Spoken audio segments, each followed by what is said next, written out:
नमस्कार, माझं नाव धनाजी भांडा शेळके, मुक्काम पोस्ट वसंत, तालुका तासगाव, जिल्हा सांगली.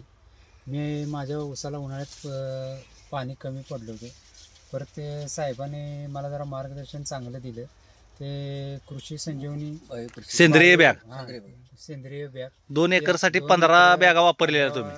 बॅगा वापरल्या. तुम्हाला त्याचा रिझल्ट काय आला? रिझल्ट म्हणजे आम्हाला बेऱ्यातलं अंतर चांगलं 1 नंबर पडलं हा. आणि पोत बी ऊसाचा चांगला आलाय. बर बर. आणि त्याच्यावर आम्हाला एक फवारणी ड्रोनच्या साह्याने बायोकृषी संजीवनीने ग्रोथची फवारणी दिली घेतली.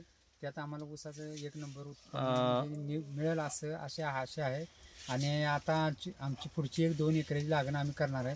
ते सगळं साहेबांच्या सुरुवातीपासून साहेबाचं मार्गदर्शन घेऊन आम्ही करणार आहे.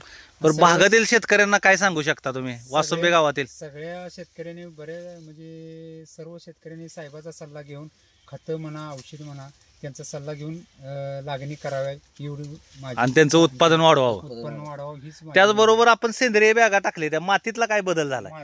जमीन भुसभुशीत झाल्या. 1 नंबर भुसभुशीत झालेली दिसल्या तुम्हाला. आणि मुळे पांढऱ्या मुळ्या सुटायला आणि चांगलं 1 नंबर काम करते. बरं, मग तुम्ही समाधानी आहे? हा, मी समाधानी आहे. 1 नंबर ऊस आहे. आमचा चांगलं टनेज ॲव्हरेज मिळेल एवढीच अपेक्षा. थँक्यू, धन्यवाद.